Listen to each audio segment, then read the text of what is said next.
Halo guys, welcome back again to my channel bersama saya Hansen di sini, dan seperti biasanya setiap harinya saya akan membuatkan video seputar cryptocurrency. So, bagi teman-teman yang tertarik seputar cryptocurrency, boleh jangan langsung bantu saya like dan juga subscribe. Jangan lupa juga untuk hidupkan lonceng notifikasinya supaya teman-teman nggak ketinggalan update terbaru seputar cryptocurrency. Apa kabar hari ini teman-teman? Semuanya mudah-mudahan baik-baik semua, sehat-sehat dan terhindar dengan yang namanya corona.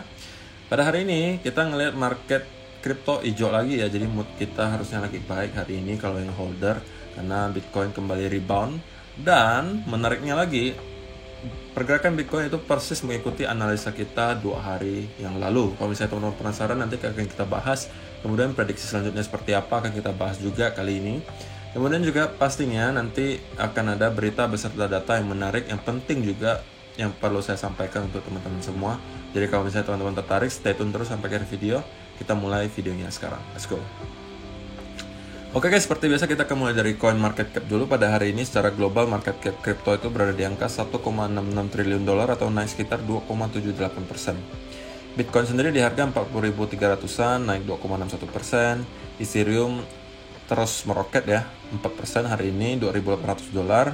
Binance 336, kemudian Cardano 1,38 dolar, XRP 0,73, Dogecoin masih belum beranjak dari 0,19, Polkadot 18,74 dolar. Dan itu adalah beberapa top coin yang ada, outlooknya sementara seperti itu. Dan sekarang kita langsung masuk ke chartnya Bitcoin aja, mulai dari daily chart terlebih dahulu. Nah, seperti yang teman-teman ketahui, setelah kemarin kita sudah terkoreksi selama 1, 2, 3, 4 hari berturut-turut itu candle merah. Akhirnya kita melihat 2 lagi candle hijau yang cukup besar ya. Dan sekarang kita kembali retest ke trendline di atas ini beserta juga resisten di sini. Dan kita masih jauh di atas EMA 50, so itu masih indikasi positif. Kedua juga teman-teman udah tahu outlook saya secara long term, kalau misalnya selama kita close di atas 35.000 dolar, itu outlooknya masih bullish gitu ya. Nah, ke 1 hour chart. Nah, ini yang saya bilang, kalau misalnya teman-teman nonton video saya 2 hari yang lalu, harusnya teman-teman udah dalam keadaan cuan sekarang, karena 2 hari yang lalu kita sempat bahas ketika harganya masih di sekitaran area ini. Saya bilang kita bermain di channel ini dan akan ada kemungkinan skenario di mana kita akan membuat sebuah pergerakan yang pertama ikuti oleh bull trap di sini, breakout, kemudian bull trap untuk memancing orang beli. Kemudian kita dibanting ke bawah untuk membuat fake breakout juga ke bawah, bear trap, dan kita tiba-tiba dibanting lagi ke atas. Jadi itu persis yang saya jelaskan juga di 2 video sebelumnya. Kalau teman-teman belum sempat nonton, ini saya kasih cuplikannya sedikit, penampakannya gitu ya. Nah, ini saya udah cariin contohnya gitu supaya teman-teman lebih jelas. Contoh pertama di sini. Nah, ketika kita turun harganya di sini, seperti sama dengan kita lagi koreksi, kemudian udah mulai naik kan, di sini mulai breakout. Nah, ini hanya untuk bull trap aja, kemudian dibawa turun lagi sekali lagi. Nah, ini bear trap, langsung kita dibawa naik ke atas. Nah, jadi yang saya cari itu mungkin semacam ini, semacam fake breakout ke bawah. Jadi ketika udah ada sedikit momentum ke atas, dibanting lagi ke bawah, dan tiba-tiba dibawa naik lagi ke atas. Jadi semacam fake breakout ke bawah, dan bisa jadi itu adalah menjadi skenario yang akan terjadi nanti. Sama juga yang terjadi di sini, cuman ini fake breakoutnya lebih kecil. Teman-teman bisa lihat ketika kita terkoreksi di sini, dibawa breakout sedikit ke atas untuk jadi bull trap, kemudian banting lagi ke bawah untuk fake breakout ke bawah, dan kita dibawa naik lagi ke atas. Nah, jadi gambarannya seperti itu ya guys. Menurut saya skenarionya bisa saja terjadi seperti itu. Jadi kalau itu terjadi, maka kalau digambarin ya mirip-mirip seperti ini ya. Mungkin nggak persis guys, tapi mirip-mirip lah ya. Kalaupun kita breakout misalnya tapi tidak disertai dengan momentum, maka ini hanya sebagai bull trap aja, kemudian dibawa banting lagi ke bawah. Dan setelah sudah banyak sekali stop loss yang terkena di sini, dibawa banting lagi ke atas. Nah, itu skenario yang saya lebih prefer kalau ini terjadi. maka kemungkinan saya akan mencari peluang untuk buy gitu ya. Oke guys, jadi itu adalah cuplikan videonya. Gimana teman-teman, apakah ada ikut dengan analisa tersebut dan udah profit sekarang? Kalau sudah, selamat yang udah profit. Kalau saya pribadi, saya agak kesal nih guys. Karena apa? Ketika hal ini terjadi, harusnya kan saya entry-nya di sekitaran ini nih. Karena udah sesuai dengan analisa saya gitu ya. Ketika kita nyentuh di kotak biru ini akan terreject lagi ke atas, dan harusnya entry-nya di sini. Tetapi saya lagi ada di luar guys, dan tidak sempat untuk melihat handphone karena lagi nyetir kan. Dan ketika saya sudah sempat lihat handphone, saya telat sedikit dan harganya sudah terlanjur di sekitaran ini 38.800-an lah sekitaran itu. Kemudian saya tunggu koreksi sedikit karena udah sesuai dengan analisa saya, jadi saya harus masuk, dan saya masuk di sekitar 38.600-an kalau tidak salah. Dan sekarang udah dalam keadaan profit. Profitnya berapa? Ini dia.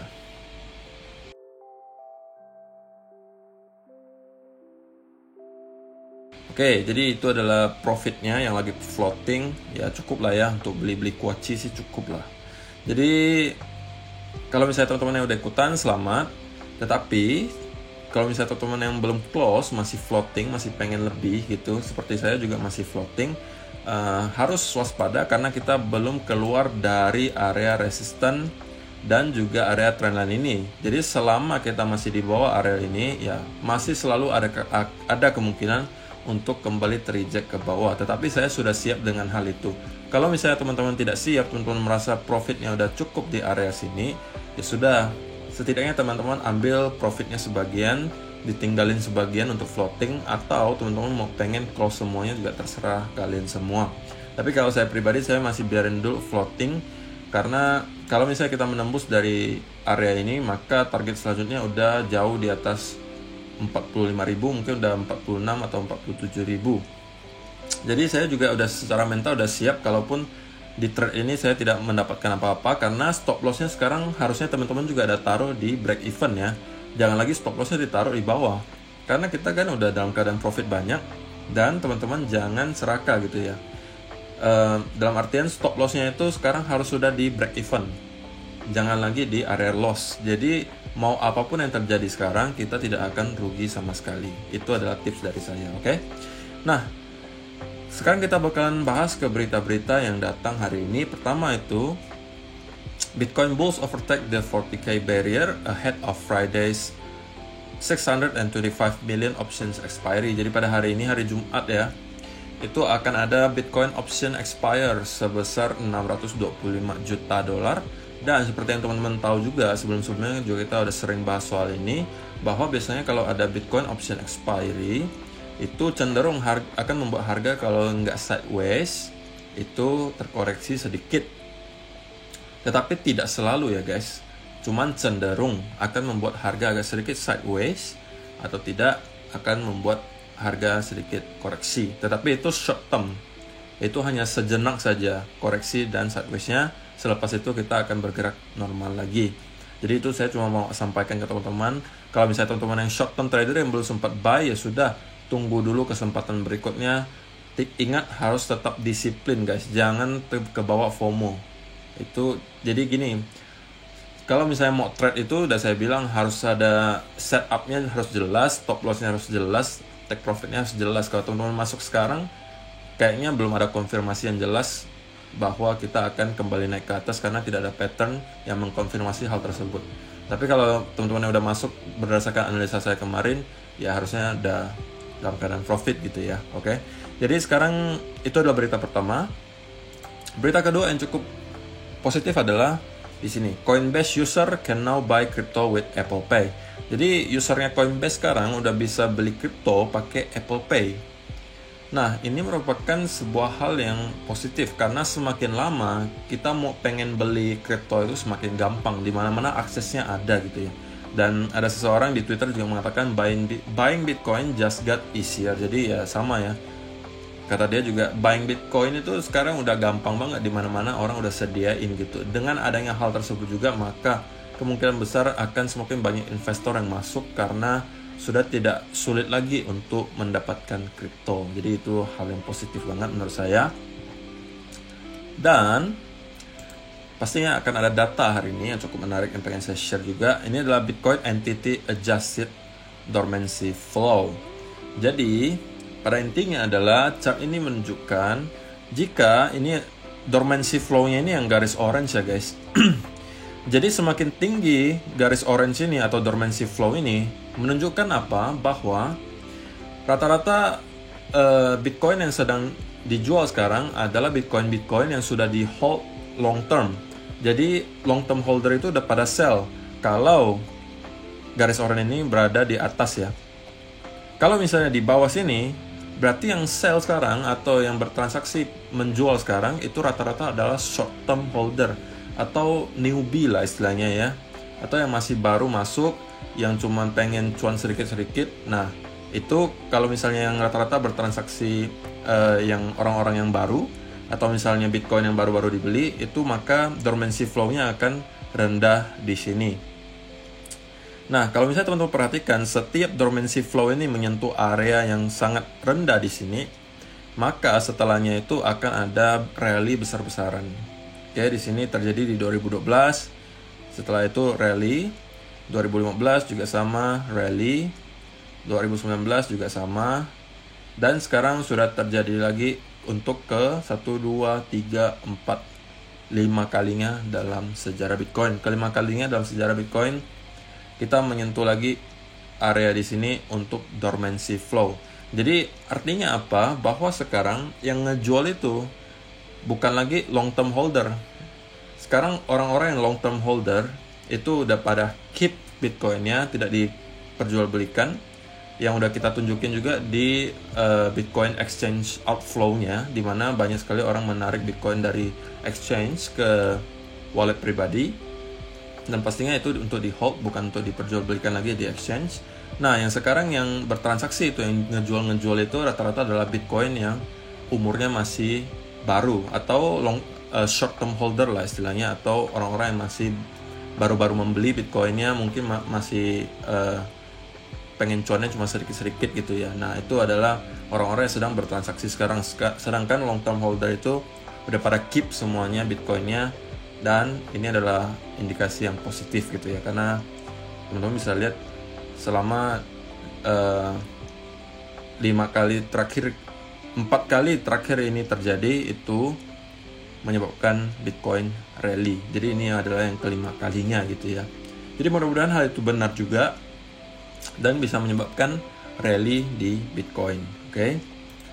Kemudian juga ya ini sedikit data lah yang menarik menurut saya, karena volume perdagangan yang di atas 1 miliar atau 1 juta dolar atau sekitar 25 Bitcoin ya, itu sekarang sudah beranjak naik lagi dan udah nyampe ke level sekitar Januari 2021 lagi.